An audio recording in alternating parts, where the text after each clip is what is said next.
Renungan Pagi Bersama Allah di Waktu Fajar oleh Ellen G. White, 20 Februari 2022. Mari kita berdoa. Bapa kami yang di sorga, Allah pencipta langit dan bumi, laut dan segala isinya, Allah yang maha besar, maha kuasa, sumber segalanya, yang kami sembah selalu melalui anak-Mu yang tunggal, Yesus Kristus. Terpujilah Yesus, anak Allah yang maha tinggi, yang adalah jalan dan kebenaran dan hidup bagi kami. Pada pagi hari ini kami bersyukur boleh bangun dan berbakti, dan sebagaimana membaca dan mendengarkan nasihat firman-Mu, kiranya ini menjadi pembaharuan bagi masing-masing kami. Beserta kami sepanjang perbaktian ini, kehendak-Mu yang jadi, ampun kami akan dosa dan salah, karena kami berdoa hanya dalam nama anak Allah yang tunggal, Yesus Kristus, yang adalah Tuhan dan Juru Selamat kami. Amin. Renungan hari ini akan dibacakan oleh Ibu Grace Silitonga. Kepada Ibu Grace, kami persilahkan. Selamat pagi. Renungan pagi kita hari ini berjudul Kita Diperdamaikan dengan Allah Melalui Kristus.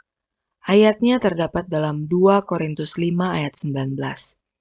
Sebab Allah mendamaikan dunia dengan dirinya oleh Kristus, dengan tidak memperhitungkan pelanggaran mereka. Ia telah mempercayakan berita pendamaian itu kepada kami.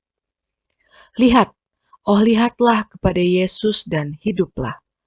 Engkau pasti akan tertarik dengan daya tarik anak Allah yang tidak ada taranya. Kristus adalah rupa Allah dalam daging, rahasia yang tersembunyi selama berabad-abad, dan di dalam penerimaan atau penolakan kita terhadap penebus dunia memiliki pengaruh abadi. Dasar-dasar pendidikan halaman 186. Karena dosa, manusia putus hubungan dengan Allah. Kecuali karena rencana penebusan, perpisahan kekal dari Allah, kegelapan malam yang tidak berkesudahan akan menjadi bagiannya. Melalui pengorbanan Juru Selamat, hubungan dengan Allah dimungkinkan kembali. Secara pribadi, kita tidak dapat mendekati hadirat-Nya. Dalam dosa kita tidak boleh memandang wajah-Nya, tetapi kita dapat memandang Dia dan berhubungan dengan Dia dalam Yesus, Juru Selamat itu. Allah dalam Kristus mendamaikan dunia dengan dirinya sendiri. Kehidupan dan kematian Kristus, harga penebusan kita, bagi kita bukan hanya merupakan janji dan sumpah kehidupan, bukan hanya sarana untuk membuka kembali harta hikmat bagi kita. Itu semuanya merupakan penyataan tabiat-Nya yang lebih luas dan lebih tinggi daripada yang diketahui orang-orang suci di Eden. Dan sementara Kristus membuka surga kepada manusia, kehidupan yang Ia berikan membuka hati manusia ke surga. Dosa tidak hanya menutup kita dari Allah, tetapi merusak dalam jiwa manusia, baik kerinduan maupun kemampuan untuk mengenal Dia. Semua pekerjaan yang jahat ini menjadi tugas Kristus untuk melenyapkannya. Ia mempunyai kuasa untuk menguatkan dan memulihkan kemampuan-kemampuan jiwa yang lumpuh oleh dosa, pikiran yang digelapkan, dan kehendak yang diselewengkan. Ia membuka kepada kita kekayaan semesta alam dan kuasa untuk melihat serta memiliki semua harta yang diberikan oleh-Nya ini. Seri Membina Keluarga Jilid 3, halaman 25 dan 26. Terima kasih. Terima kasih atas penata layanan Ibu Grace. Tuhan Yesus memberkati. Selamat pagi, saudaraku dalam Tuhan. Pekabaran renungan hari ini berhubungan erat dengan pekabaran renungan yang kemarin, tanggal 19 Februari. Dan kita sudah lihat sekilas makna dari Allah di dalam Kristus mendamaikan dunia dengan dirinya sendiri, yaitu bahwa Allah mengorbankan dirinya di dalam anaknya. Namun apakah hanya itu makna daripada Allah mendamaikan dunia dengan dirinya di dalam Kristus? Tentu tidak. Mari kita baca penjelasan-penjelasan roh nubuat berikut ini. Para Nabi dan Bapa, jilid 1 halaman 383 paragraf 2 menyatakan, semenjak dosa leluhur kita itu, tidak ada lagi hubungan langsung antara Allah dengan manusia. Bapa telah memberikan dunia ini kepada Kristus, agar melalui pekerjaan pengantaraannya, Ia dapat menebus manusia dan membenarkan wewenang dan kesucian hukum Allah. Segala hubungan antara sorga dan umat yang berdosa itu diadakan melalui Kristus. Anak Allah sendiri yang telah memberikan kepada leluhur kita yang pertama itu janji penebusan. Inilah makna penting dari Allah di dalam Kristus mendamaikan dunia kepada dirinya sendiri. Oleh karena dosa, hubungan kita dengan Allah terputus, dan karenanya Allah yang adalah Bapa menjadikan Yesus penghubung antara manusia dan dirinya. Itu sebabnya hanya ada satu tangga yang menghubungkan dunia dan tahta Allah dalam mimpi Yakub, dan tangga tersebut adalah Yesus Kristus.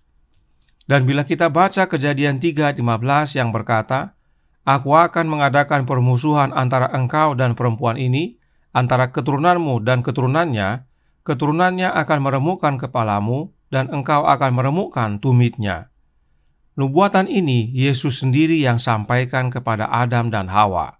Meskipun di dalam Alkitab dikatakan Tuhan Allah yang menyatakan kepada Adam dan Hawa, tetapi yang datang menemui Adam dan Hawa adalah Yesus Kristus. Apakah hanya kepada Adam dan Hawa Yesus datang? Oh tidak. Masih dalam paragraf yang sama roh nubuat lanjutkan. Para Nabi dan Bapa jilid 1 halaman 383 paragraf 2. Dia pulalah yang telah menyatakan dirinya kepada bapa-bapa, Adam, Nuh, Ibrahim, Ishak, Yakub, dan Musa, mengerti tentang Injil.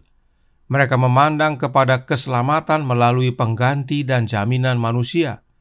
Orang-orang suci pada zaman dulu itu mengadakan hubungan dengan juru selamat yang akan datang ke dunia kita dalam keadaan daging manusia, dan beberapa dari antara mereka berkata-kata dengan Kristus dan malaikat sorga, muka dengan muka. Yesus tidak hanya bertemu dan berbicara kepada Adam dan Hawa, tetapi juga kepada para bapa. Dan salah satunya adalah Abraham, dan dia bertemu dengan Kristus muka dengan muka. Di dalam Alkitab dikatakan, Kejadian 18 ayat 1-3 berbunyi, Kemudian Tuhan menampakkan diri kepada Abraham dekat pohon tarbantin di Mamre, sedang ia duduk di pintu kemahnya waktu hari panas terik. Ketika ia mengangkat mukanya, ia melihat 3 orang berdiri di depannya.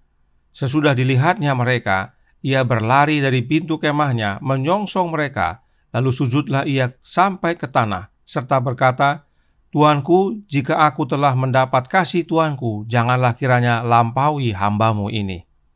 Perhatikan dalam ayat ini dikatakan Tuhan menampakkan diri kepada Abraham, dan Abraham melihat ada 3 orang berdiri di depannya. Nah, oleh karena hal tersebut, ayat ini sering digunakan oleh kaum Trinitas sebagai bukti adanya Trinitas. Berikut contohnya. Kejadian 18 ayat 1 dan 2. Kemudian Tuhan menampakkan diri kepada Abraham dekat pohon terbantim di Mamre. Sedang ia duduk di pintu kemahnya waktu hari panas terik. Ketika ia mengangkat mukanya, ia melihat 3 orang berdiri di depannya. 3 orang berdiri di depannya. Ayat selanjutnya akan berbicara tentang angel lah, tentang angel atau malaikat. Tapi coba kita lihat kalau berdasarkan kedua ayat pertama, ayat 1 dan ayat 2, kemudian Tuhan menampakkan diri kepada Abraham. Pada saat Tuhan menampakkan dirinya kepada Abraham, apa yang Abraham lihat? Ya, dia melihat 3 orang berdiri di depannya. Jadi seakan-akan secara sangat-sangat tidak langsung kita bisa melihat seperti itulah ya, triadik formula ya. Tuhan dilihat ada 3 ya. Sekarang mari kita baca tulisan roh nubuat berikut ini tentang Kejadian 18 ayat 1 dan 2 tersebut, yang terdapat dalam Kerinduan Segala Zaman buku pertama halaman 308 paragraf 3, berbunyi, adalah Kristus yang berbicara dengan Abraham di bawah pohon jati di Mamre. Tidak perlu komentar, sudah jelas sekali dan selaras dengan apa yang dijelaskan dalam kutipan sebelumnya bahwa sejak kejatuhan manusia, maka Allah berhubungan dengan manusia melalui anaknya. Jadi meskipun dikatakan bahwa Allah menampakkan diri kepada Abraham, namun yang datang adalah Yesus Kristus. Sebab meskipun Kejadian 18 ayat 1 berkata bahwa Tuhan menampakkan diri kepada Abraham, tetapi sebenarnya yang datang kepada Abraham adalah anak Allah. Oleh karena manusia telah jatuh dalam dosa, maka hubungan dengan Allah itu terputus. Tetapi Allah sediakan jalan kembali, yaitu anaknya. Kita dapat terhubung kembali dengan Allah melalui anaknya. Inilah yang dinyatakan oleh Roh Nubuat. Satu lagi kita baca, Testimonies for the Church volume 6 halaman 341 paragraf 2 dijelaskan, 3 musafir lewat dekat. Mereka tidak mengajukan permintaan untuk keramah tamahan, tidak meminta bantuan. Tetapi Abraham tidak mengizinkan mereka untuk pergi melanjutkan perjalanan tanpa disegarkan. Dia tidak hanya melayani malaikat sorgawi, tetapi kepada komandan mereka yang mulia, penciptanya, penebus, dan raja. Dan kepada Abraham, dewan sorga dibuka, dan dia disebut sahabat Allah. Komandan para malaikat adalah Yesus Kristus. Pencipta malaikat dan manusia adalah Yesus Kristus. Penebus manusia adalah Yesus Kristus. Dan karenanya, Raja kita adalah Yesus Kristus. Karenanya, Kejadian 18 ayat 1 dan 2 tidak ada hubungannya dengan Trinitas. Kejadian 18 ayat 1 dan 2 adalah tentang Kristus yang datang bertemu dengan Abraham dan Kristus didampingi oleh 2 malaikatnya. Inilah makna dari Allah Bapa di dalam Kristus mendamaikan dunia dengan dirinya sendiri. Hal itu bukan hanya nanti saat Yesus mati di kayu salib, tetapi sejak kejatuhan manusia ke dalam dosa. Bahwa manusia dapat berhubungan kembali dengan Allah Bapa melalui anaknya, yaitu Yesus Kristus. Kemudian, apalagi makna dari Allah Bapa di dalam Kristus mendamaikan dunia dengan dirinya sendiri? Mari kita baca penjelasan Roh Nubuat berikut ini dalam Impending Conflict halaman 6 paragraf 5. Dijelaskan, tuduhan bohong setan terhadap karakter dan pemerintahan ilahi muncul dalam terang yang sebenarnya.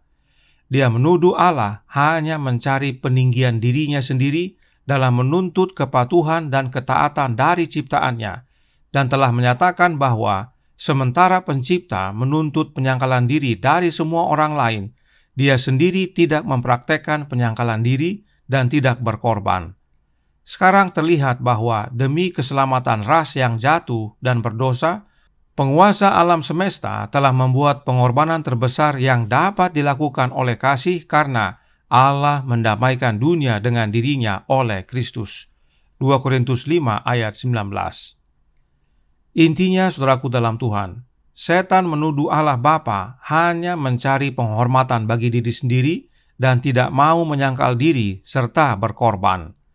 Tetapi tuduhan tersebut ternyata dusta setan, sebab Allah Bapa telah membuat pengorbanan terbesar yang dapat dilakukan oleh kasih, yaitu Allah Bapa mengorbankan dirinya di dalam anaknya untuk mendamaikan kita kepada dirinya sendiri.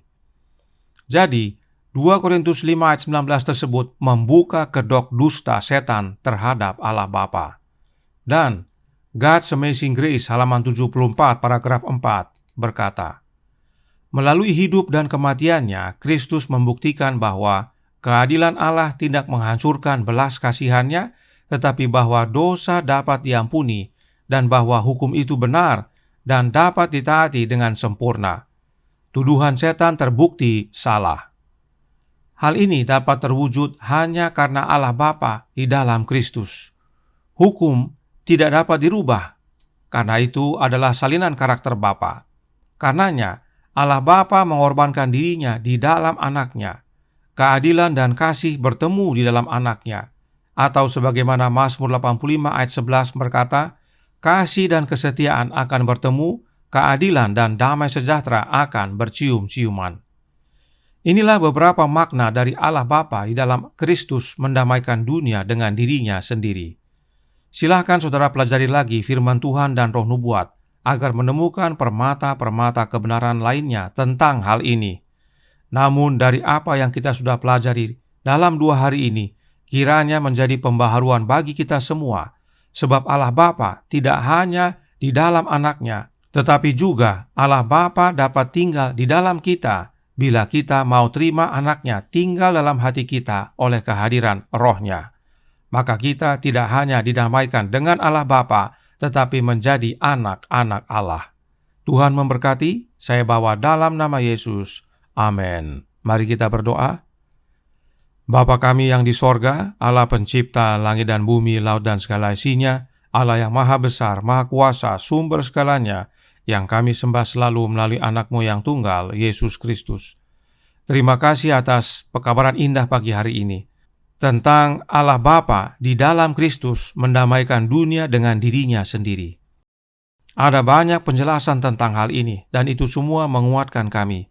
Karenanya tolong kami ya Bapa, curahkan Roh Anak-Mu dalam hidup ini agar Engkau tidak hanya mendamaikan diri kami dengan diri-Mu, tetapi Engkau sendiri tinggal dalam hidup kami melalui kehadiran Anak-Mu.